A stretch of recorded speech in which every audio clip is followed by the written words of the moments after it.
नमस्कार, आप देख रहे हैं डीपीएन लाइव न्यूज। प्रजापति समाज की अहम खबरों के साथ में मैं आपका दोस्त आरबी प्रजापति। आज हम जो आपको घटना बताने वाले हैं वह प्रजापति समाज पर सीधा हमला है। मगर प्रजापति समाज अभी तक चुप क्यों है, यह समझ से परे है। राजस्थान में बाड़मेर पुलिस ने कमल प्रजापति का फर्जी इनकाउंटर करके अपनी पीठ थपथपा रहे हैं।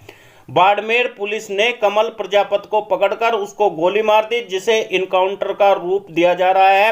बाड़मेर पुलिस प्रशासन वहां के राजनीतिक लोगों के हाथ की कठपुतली बन गया है, क्योंकि कमलेश प्रजापति ने अभी सरपंची का चुनाव लड़ा था, जिसमें वह 100 वोटों से हार गया था और उसी का बदला लेने के लिए राजनीतिक लोगों ने बाड़मेर पुलिस से एक हत्या करा दी, जिसमें कमल प्रजापति को अफीम का तस्कर बताकर उसको गोली मार दी और उसे अफीम का तस्कर घोषित कर दिया। यदि पुलिस तस्कर या बदमाशों को पकड़ पाती तो आज भारत में न तस्कर होते, न आतंकवाद होता और न ही इस तरह की कोई बदमाशी होती। मगर पुलिस की सुस्ती से पता चलता है कि पुलिस बदमाशों का काला साम्राज्य खड़ा करना चाहती है राजस्थान में। यदि किसी से भी पुलिस की नोकझोंक होती है या किसी नेता से पुलिस की नोकझोंक होती है या कोई राजनीतिक लोगों के सामने चुनाव लड़ लेता है तो पुलिस उसे मार गिराती है। उसके बाद उस पर हथियार मादक पदार्थ लगाकर उसे तस्कर घोषित कर देती है। पुलिस ने मीडिया को जो कहानी बताई वह यकीन के लायक नहीं है, उस पर यकीन नहीं होता बल्कि शक गहरा जाता है। पुलिस ने बताया, भारत पाकिस्तान की अंतर्राष्ट्रीय सरहद पर स्थित बाड़मेर में पुलिस ने मोस्ट वांटेड कमलेश उर्फ कमल प्रजापति को मुठभेड़ में मार गिराया।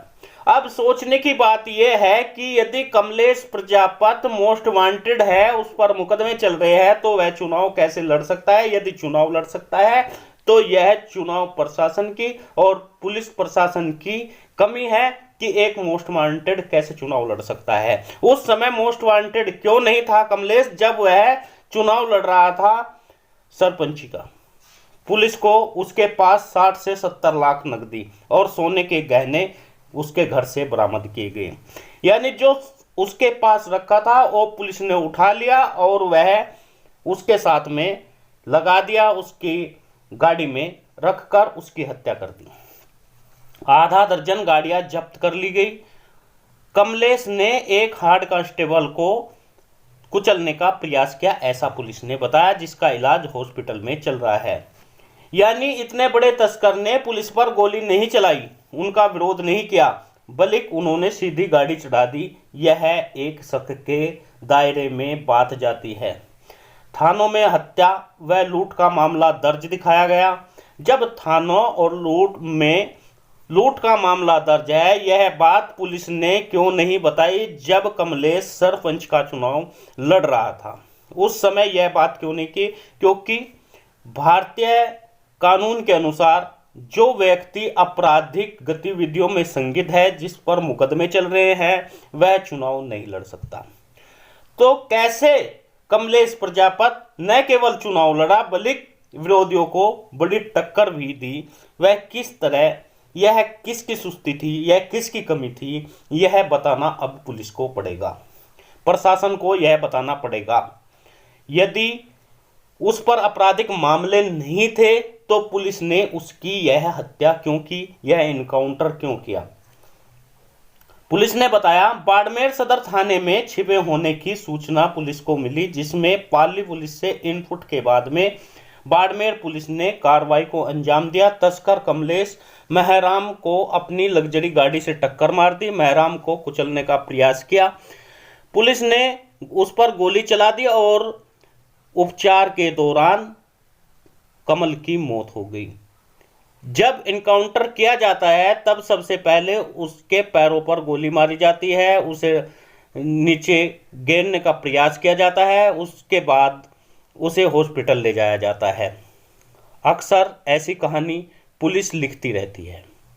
उस समय जब राजनीतिक हत्या पुलिस करती है, अब यह देखना होगा ऐसे में समाज के कितने संगठन कमलेश प्रजापति को यह मुद्दा उठाते हैं और कितना न्याय दिलाने की बात करते हैं। ऐसे में कुम्हार महासभा के अध्यक्ष ने कहा, एक साधारण से कुम्हार परिवार के बेटे कमलेश प्रजापति को बाड़मेर पुलिस ने मौत के घाट उतार दिया, जो पूर्ण रूप से फर्जी इनकाउंटर है। बाड़मेर में बड़े बड़े लुटेरों व राजनीतिक अपराधियों के इशारे पर पुलिस नंगा नाच नाच रही है। इस संपूर्ण घटनाक्रम एवं फर्जी इनकाउंटर में बाड़मेर की जो पुलिस है उसकी संदेह की ओर जाता है, वह संदेह के घेरे में है।